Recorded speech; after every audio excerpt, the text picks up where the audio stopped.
In this video, I'm answering your questions on photography pricing. Hey, welcome. As you can see, I am at home. It's a holiday as well as a snow day, actually, and so I'm not going to the office, but that doesn't mean I can't upload a video for you answering your questions on photography pricing. I get a lot of questions, and that reminds me, put your question in the comments below and maybe I will make a video about it, or when I go live. And if you don't want to miss a future upload, or you want to catch me when I go live, make sure you subscribe and of course hit that bell icon, and that will notify you when I go live or when I upload. So make sure you do that. And hey, I'm looking forward to connecting with you and helping you become more profitable in your photography business. So one of the first questions I often get, especially related to per image pricing, is, well, what if nobody purchases any of the photographs? What happens? Well, there are a couple ways you can approach this, and as many of you know who follow my work and my channels, I'm a big fan of per image pricing. Now, that is not the only way to price, but it's my favorite way, and it's worked very well for me. Because being that low risk photographer, it takes the risk out of hiring a photographer, and it rarely fails. Once every year or two, I might have a situation, but here are some things you can do to protect yourself, and there's nothing wrong with protecting yourself when you offer a pricing system. Again, low risk photographer, that's fine, but that's not right for everyone. So let's say you have somebody who needs 10 images.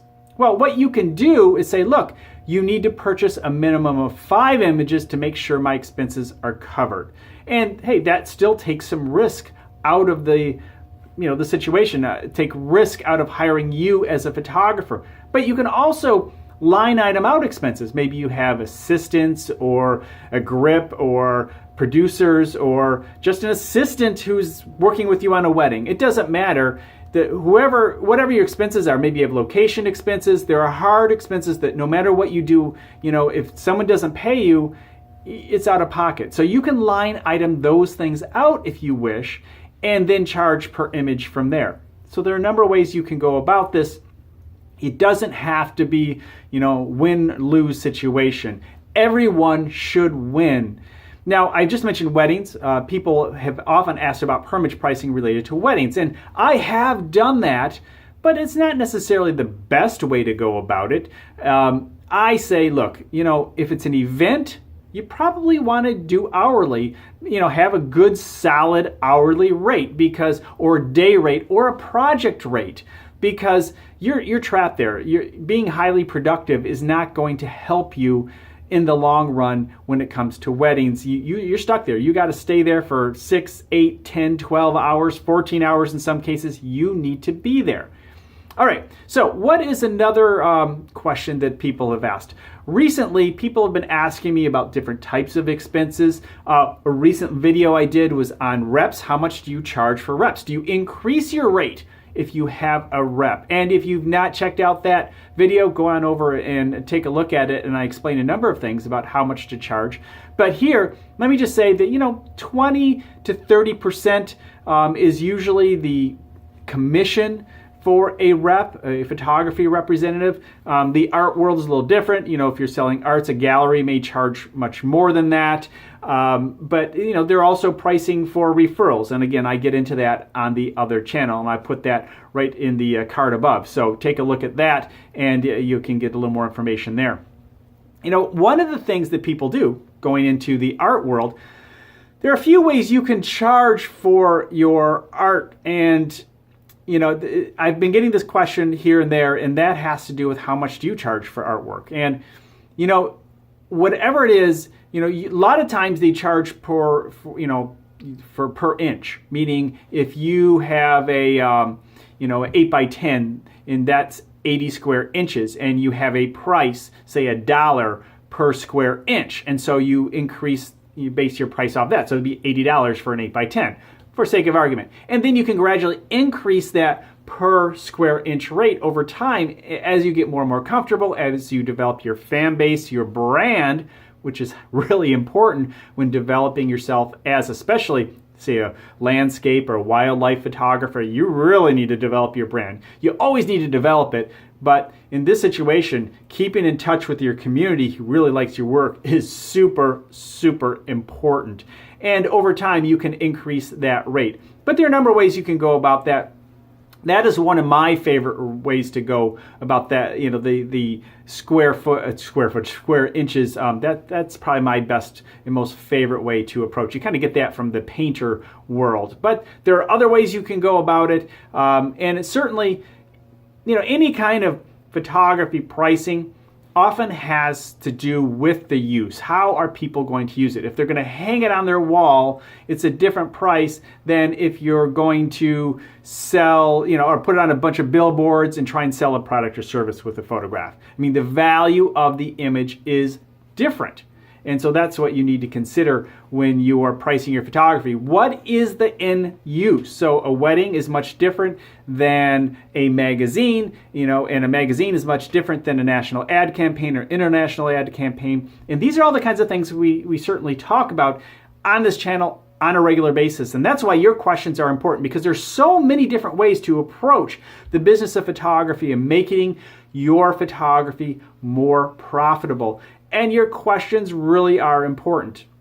So I guess as much of anything in this video, I really want to push the idea of your questions, because it does help me get a good sense of what are the struggles. What are your struggles out there as you're trying to create a profitable photography business? Now, I know many of you are saying, well, I need to sell more, I need marketing, and I need, you know, learn how to do social media and all that stuff. Well, hey, I have a totally different channel for that, and you are welcome to head on over there. And that is YouTube.com/Rosh Sillars or Rosh.video.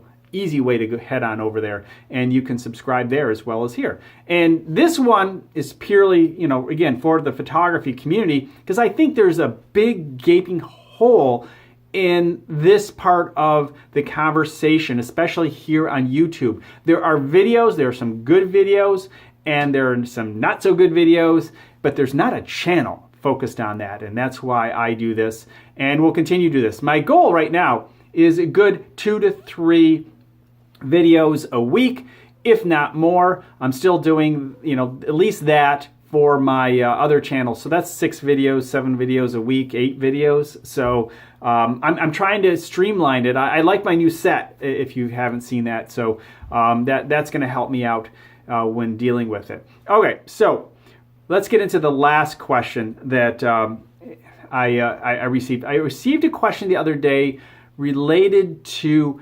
expenses, and you know, what is right? What can you charge your client? And that's a really good question. And the answer is really everything that it takes to create that photograph. But do you have to line item everything out?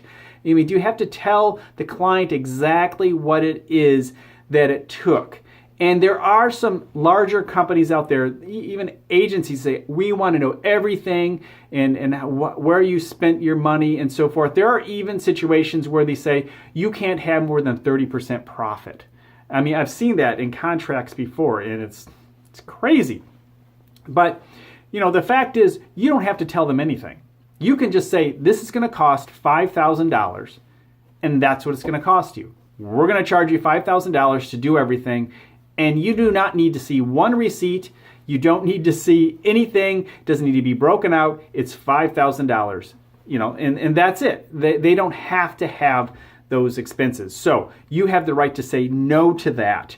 Now, if you have a relationship and it's going to break the deal and say, look, no, you have to show us all your expenses, and or you don't get this great, well, then, you know, this great opportunity. Well, then you have to decide if it's worth it for you. You have to pick your battles, and there are many battles to be had when it comes to pricing photography and contracts, such as work made for hire, which is certainly a video coming up real soon, probably this week. We'll talk about that, and, you know, copyright purchases and the type of usage and so forth. So a lot of interesting topics coming forward in the next few days and weeks.